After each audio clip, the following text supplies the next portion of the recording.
এখানকার বিষয় হলো পৃথিবীর জলবায়ুর পরিবর্তনের কারণ। প্রথমত, পৃথিবীর জলবায়ুর পরিবর্তনের সঙ্গে দুটো জিনিস ঘনিষ্ঠভাবে জড়িত। প্রথমটা হচ্ছে গ্লোবাল ওয়ার্মিং আর তার সাথে গ্রিন হাউস গ্যাসেসের পরিমাণ বৃদ্ধি। এই দুটি ফলাফলের সঙ্গে দুটি কারণ ঘনিষ্ঠভাবে যোগ রয়েছে। প্রথমটা হচ্ছে অ্যানথ্রোপোজেনিক কজেস, যেটা মানুষ এবং তার কার্যাবলীর ফল, আর দ্বিতীয়টি হচ্ছে প্রাকৃতিক বা স্বাভাবিক কারণ। প্রথমে আসি যে আমাদের গ্লোবাল ওয়ার্মিং এবং গ্রিন হাউস গ্যাসেস পৃথিবীর অ্যাটমসফিয়ারে বেড়ে চলেছে, সেগুলি কোন কোন সোর্স থেকে কিরকম পার্সেন্টেজ শেয়ার করে। ইলেকট্রিসিটি অ্যান্ড হিট প্রোডাকশন 25%, এটা agriculture, forest and land use land coverage 24%, building construction 6.4%, transport 14%, industry 21%, and other energy source 9.6%. তাহলে আমরা টোটাল যে গ্রিন হাউস এমিশন হয়ে থাকে বিভিন্ন ইকোনমিক সেক্টর থেকে, তার একটা রেশিও হচ্ছে এইরূপ। এরপরে আসছি, যদি গ্রিন হাউসকে খুব কম সেক্টরে ভাগ করা যায় যার থেকে গ্রিন হাউস গ্যাসেস এমিশন হয়ে থাকে, 2019 সালের তথ্য অনুসারে transport 29%, electricity segment 25%, industry 23%, and commercial and residential 13%, and agriculture 10%. এখানে একটা কথা প্রথমেই বলে রাখা ভালো, developed world and developing world দু ধরনের দেশই গ্লোবাল ওয়ার্মিং এর জন্য কম বেশি দায়ী। ইন্ডাস্ট্রিয়াল ওয়ার্ল্ড বা ডেভেলপড ওয়ার্ল্ড, তাদের main source of green house gases হচ্ছে ট্রান্সপোর্ট, ইলেকট্রিসিটি, ইন্ডাস্ট্রি। কিন্তু যেগুলি একটু গরিব দেশ, ডেভেলপিং কান্ট্রি, উন্নয়নশীল দেশ, তাদের main source of green house gases হচ্ছে মিথেন, আর সেটা সোর্স হচ্ছে এগ্রিকালচারাল ফিল্ড, লাইভস্টক ইত্যাদি। এখানে আসি, এগ্রিকালচার যে প্রায় অলমোস্ট 10% গ্রিন হাউস গ্যাসেসের কন্ট্রিবিউট করছে, তার ভেতর থেকে rice cultivation almost 4.32%, paddy field অনেক বেশি, মিথেন একটি গুরুত্বপূর্ণ গ্রিন হাউস গ্যাসেস, সেটাকে কন্ট্রিবিউট করে থাকে। এছাড়া যে এখন দেখবি সম্প্রতিকালে ইউপিতে এবং মধ্য ভারতে একটা চাষ হয়ে যাওয়ার পর দ্বিতীয় চাষের সময় শুরু হওয়ার আগে জমিতে আগুন লাগানো হয় তার গোড়াগুলোকে বার্ন করার জন্য, field burning of agricultural residues, তার যে অবশিষ্ট অংশগুলোকে পুড়িয়ে ফেলার জন্য। তার ফলেও কিন্তু প্রচুর পরিমাণে কার্বন ডাইঅক্সাইড তৈরি হয়। তাছাড়া তার যে NO2 ইত্যাদিও কিন্তু এগ্রিকালচারাল যে ম্যানিওর অ্যান্ড সার ব্যবহার করা হয় তার থেকেও পাওয়া যায়।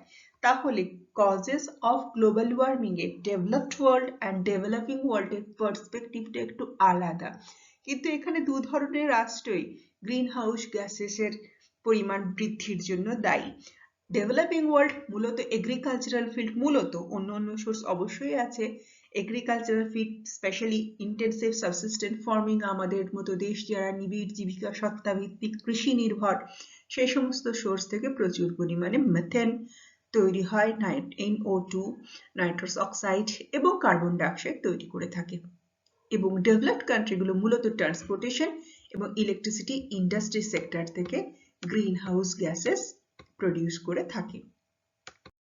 বলা ভালো, গ্রিন হাউস মূলত ইকোনমিক সেক্টর, মানুষের অর্থনৈতিক বিবর্তন এবং উন্নতির সঙ্গে এর ঘনিষ্ঠ সম্পর্ক আছে। যদি আমি ইন্ডাস্ট্রিগুলোকে ভাগ করি, দেখো still industry 5.1% green house gases produce করে, ট্রাক যেগুলি মাল বহন করে 6.1, সিমেন্ট ফ্যাক্টরি খুব গুরুত্বপূর্ণ বিষয়, এ কিন্তু প্রচুর পরিমাণে গ্রিন হাউস গ্যাসেস প্রডিউস করে 6.9%, and small car 6.9%, এবং অন্য সোর্সটা হচ্ছে 73.8%। আচ্ছা, এরপরে আসি যে কোন কোন গ্রিন হাউস গ্যাসেস অ্যাটমসফিয়ারে কিভাবে বেড়েছে মানুষের ক্রিয়ার ফলে। দেখো, কার্বন ডাইঅক্সাইড কিভাবে ইনক্রিজিং ট্রেন্ড, দেন মিথেন খুব গুরুত্বপূর্ণ। প্যাডি ফিল্ড থেকে যখন জল জমা হয়ে থাকে ধান জমিতে, যেখানে নিবিড় জীবিকা সত্তা ভিত্তিক কৃষি, মূলত সাউথ ইস্ট এশিয়া যারা ডেভেলপ কান্ট্রি তারা কিন্তু প্রচুর পরিমাণে মিথেন প্রডিউস করে থাকে। মিথেন খুব কম পরিমাণে আছে, খুব long lasting greenhouse gases but very effective, even more effective than the carbon dioxide. And the nitrous oxide, দেখো এটাও increasing trend। আচ্ছা, এরপরে আসছি কোন কোন anthropogenic factor global warming rather climate চেঞ্জের জন্য দায়ী। প্রথমটা হচ্ছে বার্নিং অফ ফসিল ফুয়েল।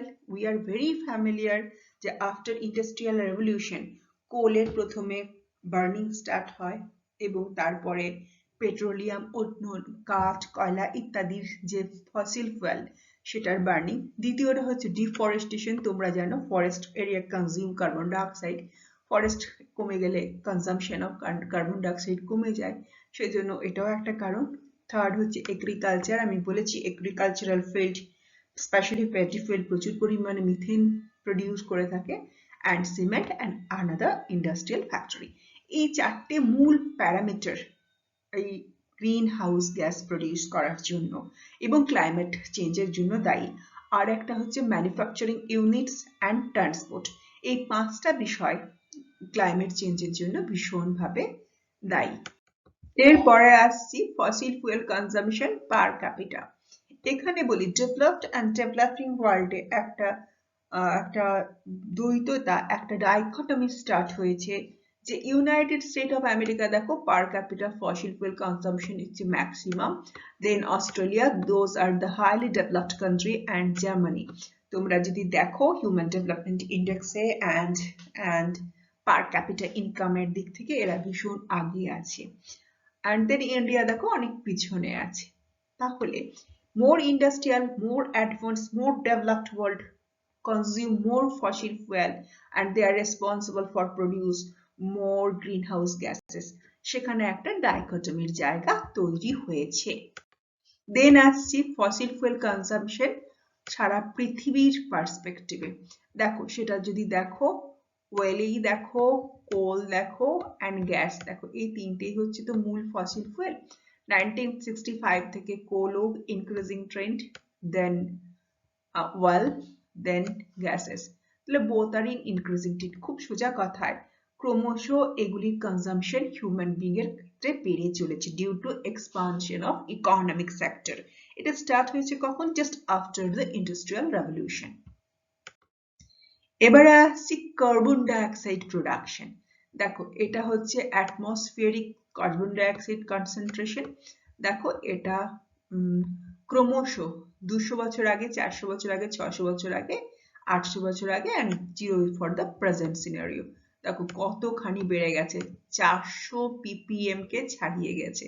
অথচ 200 বছর আগে এটা ছিল আমার, এটা 200 ইয়ার্স ব্যাক, এটা ছিল আমার 230 এর কাছাকাছি। এবার আছে অ্যাটমসফিয়ারিক টেম্পারেচার। দেখো অ্যাটমসফিয়ারিক টেম্পারেচার কতখানি বেড়ে গেছে, এখানে এসেছে অ্যাটমসফিয়ারিক টেম্পারেচার। যখন কার্বন ডাইঅক্সাইড 200 ছিল ppm ছিল তখন টেম্পারেচার ছিল এখানে। যখন কার্বন ডাইঅক্সাইড 400 ppm কাটালো টেম্পারেচার বেড়ে গেল। তাহলে এর সঙ্গে গ্লোবাল ওয়ার্মিং এর সঙ্গে কার্বন ডাইঅক্সাইড ফসিল ফুয়েল কনজাম্পশনের ঘনিষ্ঠ একটা যোগ রয়েছে। আচ্ছা, এটা যে annual deforestation rate. Second point বলেছিলাম যে ফরেস্ট এরিয়া কি কনজাম করে না, কার্বন ডাইঅক্সাইড কনজাম করে। তো ফরেস্ট লস খুব গুরুত্বপূর্ণ বিষয় গ্লোবাল ওয়ার্মিং এর ক্ষেত্রে। দেখো 1988 থেকে একটা রেট দেওয়া আছে। এই ডেটাটা আপাত দৃষ্টিতে মনে হতে পারে আর তো ফরেস্ট এরিয়া খুব একটা ডিফরেস্টেড হচ্ছে না, ডিফরেস্টেশন রেট ক্রমশ কমে গেছে। দেখো এই সময়টায় 2006 সাল পর্যন্ত ডিফরেস্টেশন রেট ক্রমশ হাই ছিল, দেন ডিফরেস্টেশন রেট কমে গেছে। কিন্তু বলা ভালো তার আগে যে হ্যাভক ফরেস্ট লিস্ট, তার আগের যে লাস্ট 100 ইয়ার্সে হয়েছে সেটা কম্পেনসেট করা সম্ভব হয়নি। বলছে যে ওভার দ্য ডিকেড সিন্স 2010 কিরকম ফরেস্ট লস্ট হয়েছে তার একটা হিসেব দিচ্ছে। The global forest loss was 4.7 million hectare per year. দেখো লসের রেট ছিল 4.7 মিলিয়ন হেক্টর, MH লিখছি হেক্টর পার ইয়ার। এই ফরেস্ট লসকে কিন্তু কম্পেনসেট করা হয়নি। এরপরে দেখো আরেকটা ডিফরেস্টেশনের ডেটা দেখা যাচ্ছে। এখন কিন্তু ডিফরেস্টেশন থেকে আমরা অনেক বেশি অ্যাফরেস্টেশন মোডতে কনভার্ট করেছি, কিন্তু বিগত যে ডিস্ট্রয় হয়ে গেছে সেটা কম্পেনসেট করা সম্ভব হয়নি। এবং মান্থলি মুভিং অ্যাভারেজ কার্ভ দেখো কত হাই এখানে টেম্পারেচারের। ওকে, বলছে ইউএনএফএও যে ফরেস্ট অর্গানাইজেশন আছে, ইউএনএফএও এস্টিমেট করেছেন 10 million of hectare of forest এটা কাট ডাউন হয়েছে প্রত্যেক বছরে। 10 million hectare of forest cut down হয়েছে প্রত্যেক বছরে বিগত 100 বছর ধরে। তাছাড়া আরেকটা গুরুত্বপূর্ণ বিষয়, এই বাজ পড়ার জন্য, থান্ডারিং এর জন্য অনেক সময় ড্রাই ফরেস্ট এরিয়া আগুন ধরে যায়, that is natural causes of forest fire. আমরা ইন্ডিয়ান এক্সাম্পল নিতে পারি, 2019 Bandipur forest fire, 2016 Uttarakhand October মাসে ফরেস্ট ফায়ার, 2020 লাস্ট ইয়ারে উত্তরাখণ্ড ফরেস্ট ফায়ার, 2021 এই বছরে শিমলিপাল মধ্যপ্রদেশের ফরেস্ট ফায়ার, আর বিখ্যাত forest fire 1997 Indonesia forest fire, 2007 সালে ক্রোয়েশিয়ার ফরেস্ট ফায়ার, এবং পৃথিবীতে প্রচুর ফরেস্ট ফায়ার হয়ে থাকে। এটা কি করছে? কার্বন ডাইঅক্সাইড তো বাড়াচ্ছেই, অ্যান্ড তার সাথে কি করছে, যে সোর্সটা ছিল, forest is a good source to consume carbon dioxide, সেই সোর্সটাকেও নষ্ট করেছে। এটাও কিন্তু গ্রিন হাউস গ্যাসেসের বৃদ্ধির জন্য দায়ী, অ্যাজ ওয়েল অ্যাজ ক্লাইমেট চেঞ্জের জন্য দায়ী। আচ্ছা, এবারে আসছি ন্যাচারাল কজেস। তার আগে আমি বলে রাখি আরো কতগুলি প্রাকৃতিক কজেস রয়ে গেল। সেগুলি হচ্ছে কি না, ট্রান্সপোর্টেশন। তোমরা জানো দিল্লি শহরে প্রতি বছর প্রায় 1.5 লাখ রেজিস্টার ভেহিকলস, যেটা ফসিল ফুয়েল থেকে চলে, পেট্রোলিয়াম অথবা পেট্রোল অথবা ডিজেল, সংখ্যা বাড়ছে। তাহলে এইভাবে every increasing trend of for transport and industry, এগুলিও কিন্তু আমাদের মানে কার্বন ডাইঅক্সাইড এবং গ্রিন হাউস গ্যাসেসের পরিমাণ বাড়িয়ে দিচ্ছে। আর মডার্ন যে industry, refrigerator, cooling system, I mean detergent, we are very familiar with the dust detergent factory, even cement factory, এগুলি কিন্তু very harmful। কেন কি? এগুলি প্রচুর পরিমাণে ওই ক্লোরোফ্লুরোকার্বন এই জাতীয় গ্রিন হাউস গ্যাসেসের পরিমাণ অ্যাটমসফিয়ারে বাড়িয়ে দিচ্ছে, এবং সেটা ক্রমশ গ্লোবাল ওয়ার্মিং এর জন্য দায়ী। তাহলে ম্যান মেড কজগুলির ভেতরে প্রথমে আছে burning of fossil fuel, then deforestation, then industrialization, then ever increasing number of vehicles, and then human lifestyle and desire। এইগুলির জন্য ক্রমশ গ্রিন হাউসের গ্যাসের সংখ্যা বাড়ছে, পরিমাণ বাড়ছে।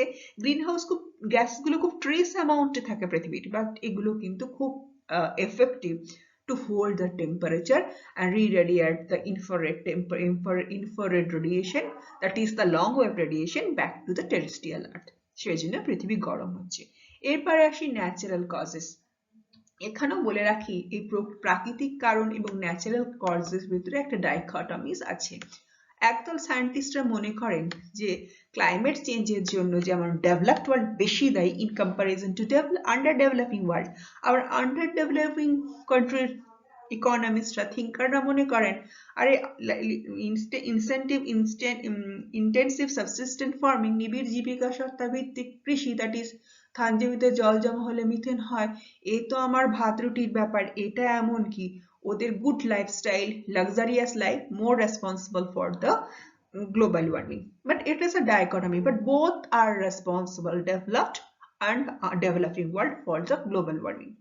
এখানে ন্যাচারাল কজেস ভার্সেস অ্যানথ্রোপোজেনিক কজেসও একটা ডাইকটমি আছে। একদল বিজ্ঞানীরা মনে করেন যে গ্লোবাল ওয়ার্মিং খুব স্বাভাবিক ঘটনা। হ্যাঁ, গ্লোবাল ওয়ার্মিং স্বাভাবিক ঘটনা যদি এটা জিওলজিক্যাল বা মিলিয়ন টাইম স্কেলে আমরা দেখি। তোমরা যদি হ্যাডিয়ান এরিয়া থেকে আধুনিক যুগে আসো, হ্যাডিয়ান থেকে আর্কিয়ান প্রোটেরোজোইক হয়ে দেন কোয়াটারনারি যুগে আসো, অনেকবার পৃথিবী গরম এবং ঠান্ডা হয়েছে। It's very common and normal ফিনোমেনা। But বিগত স্টেডি টাইম স্কেলে যদি দেখি, বিগত 300 বছর থেকে, ইতিহাস থেকে পৃথিবী ক্রমশ গরম হয়েছে মানুষের ক্রিয়ার ফলে। একদল সায়েন্টিস্ট মনে করেন যে মিলানকোভিচ সাইকেল, মিলানকোভিচ সাইকেল জিনিসটা কি না, পৃথিবীর যে টিল্টিং কন্ডিশনে থাকে না, এই টিল্টিং কন্ডিশনে 23.5 অ্যাঙ্গেলে থাকে এবং সেটা অসিলেট করে। এই অসিলেটের রেটটা প্রত্যেক 41,000 বছরে প্রায় অন অ্যান অ্যাভারেজ পরিবর্তন ঘটে, সেজন্য পৃথিবীর গ্লোবাল ওয়ার্মিং হয়েছে। এখানে একটা প্রশ্ন থেকে যাচ্ছে, যে স্কেলটা, যে মিলানকোভিচ স্কেলটা, সাইকেলটা, যেটা পরিবর্তন হতে বেশ 40-50 হাজার বছর লাগে, সেটা অ্যাটলিস্ট ক্লাইমেট চেঞ্জে তার এফেক্ট আসতে 1000 ইয়ার্স লাগবে। কিন্তু এখানে ক্লাইমেট চেঞ্জের যে ড্রামাটিক চেঞ্জ, সেটা 100 থেকে 200 বছরের ইতিহাস। তাহলে এখানে ম্যানমেড কজই অত্যন্ত বেশি গুরুত্বপূর্ণ in comparison to the Milankovitch circle. Then যেটা বলছে ন্যাচারাল কজে, এল নিনো, না নিনো, এগুলি একটি ন্যাচারাল ফেনোমেনা, কিন্তু এই ন্যাচারাল ফেনোমেনাগুলির পিছনে, যদিও প্যাসিফিক ওশেনের ন্যাচারাল ফেনোমেনা এল নিনো, না নিনো, কিন্তু এগুলি অত্যন্ত প্রাচীন কাল থেকে হয়ে আসছে, খুব নর্মাল ঘটনা, কিন্তু তার ফ্রিকোয়েন্সি বাড়ার জন্য ম্যান মেড কারণ দায়ী। এটা কিরকম বিষয়? এল নিনো অবভিয়াসলি দায়ী গ্লোবাল ওয়ার্মিং এর জন্য, কিন্তু এল নিনো ফ্রিকোয়েন্সি বাড়ার জন্য দায়ী কিন্তু ম্যান মেড কজেস। ওকে, এখানে একটা ডাইকোটমি বা দ্বন্দ্ব রয়েছে। দেখো না, এটা হচ্ছে মিলানকোভিচ সার্কেল। এই যে পৃথিবীর এই যে 23.5 ডিগ্রি, এই যে 23.5 ডিগ্রি কোণ করে থাকে, এটার অসিলেশন হয়, দেখো অসিলেশন হয়, কিন্তু এটার জন্য সময়ের স্প্যানটা অনেক বেশি। এতে অবভিয়াসলি ক্লাইমেট পরিবর্তন হতে পারে, but in million scale, but in cyclic scale. Okay, 1 million হচ্ছে ওর 1 ইউনিট, কিন্তু এটা 200-500 বছরের ক্লাইমেট চেঞ্জকে কিছু প্রেডিক্ট করে না। আর দ্বিতীয় কারণ সোলার রেডিয়েশন। তোমরা জানো সান থেকে আমরা ইএমআর পাই, সেটা সোর্স অফ এনার্জি, কিন্তু সেই এনার্জিরও অনেক সময় পরিবর্তন দেখা যাচ্ছে। সেই পরিবর্তনকে অনেক বিজ্ঞানী মনে করছেন গ্লোবাল ওয়ার্মিং এর জন্য দায়ী।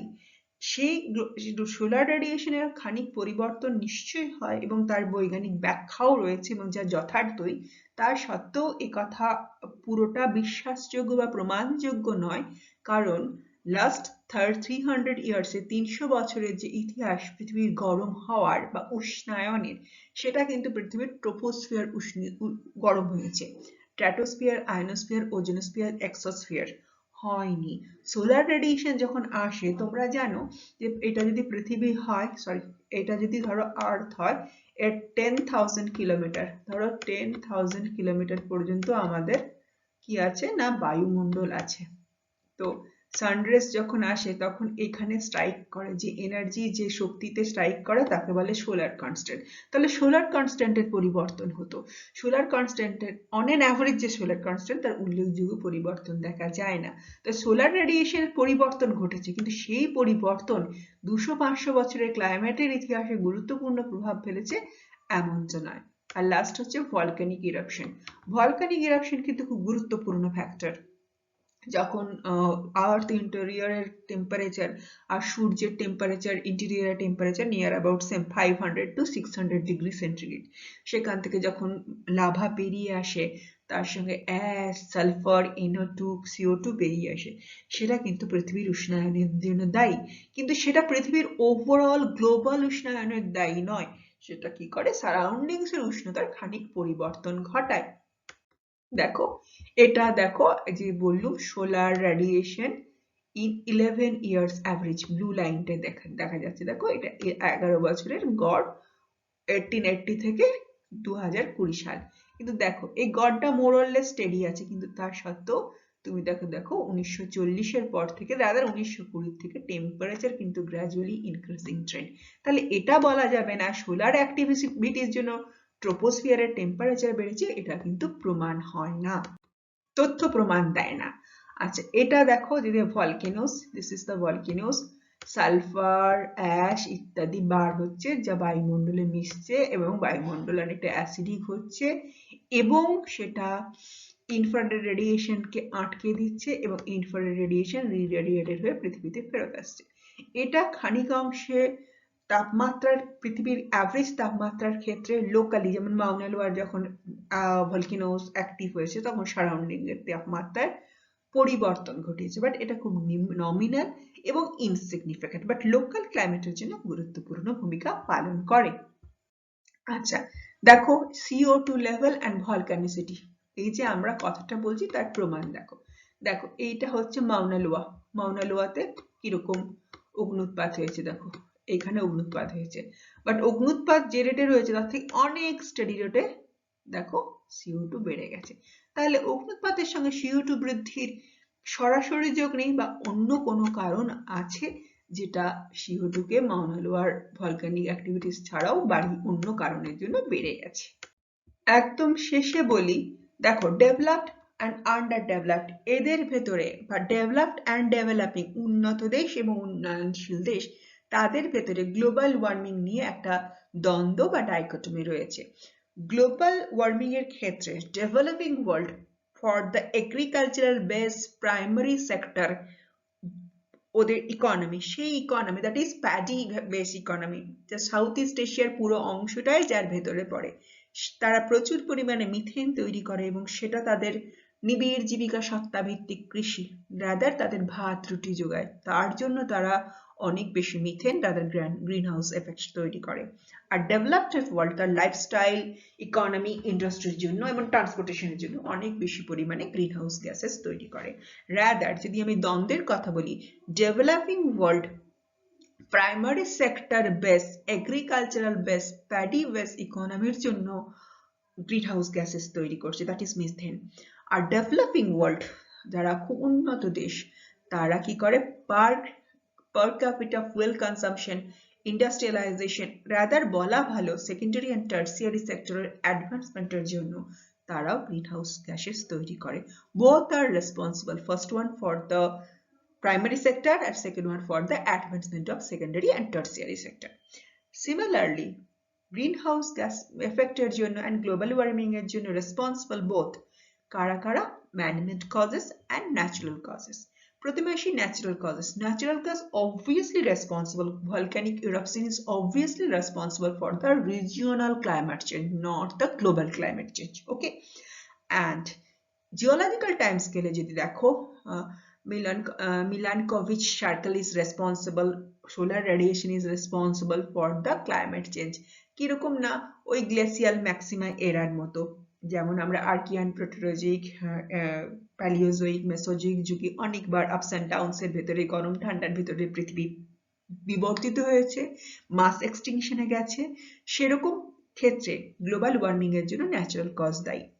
কিন্তু লাস্ট 300 ইয়ার্স এর যদি ইতিহাস দেখি, আফটার ইন্ডাস্ট্রিয়াল রেভলিউশনের পরে যে পৃথিবীর ক্লাইমেট চেঞ্জ, গ্লোবাল ওয়ার্মিং, তার জন্য মূলত মানুষের ইকোনমিক জয়যাত্রার ইতিহাস তার জন্য খানিক অংশে দায়ী। প্রথমটা হচ্ছে ফসিল ফুয়েল বার্নিং, দ্বিতীয়টা হচ্ছে ম্যাসিভ ডিফরেস্টেশন, তৃতীয়টা হচ্ছে ট্রান্সপোর্টেশন অ্যান্ড ইন্ডাস্ট্রিয়ালাইজেশন, চতুর্থটা হচ্ছে হিউম্যান বিং লাইফস্টাইল, আর পঞ্চমত হচ্ছে এগ্রিকালচারাল অ্যাডভান্সমেন্ট। এগুলি কিন্তু more or less global warming এর জন্য দায়ী।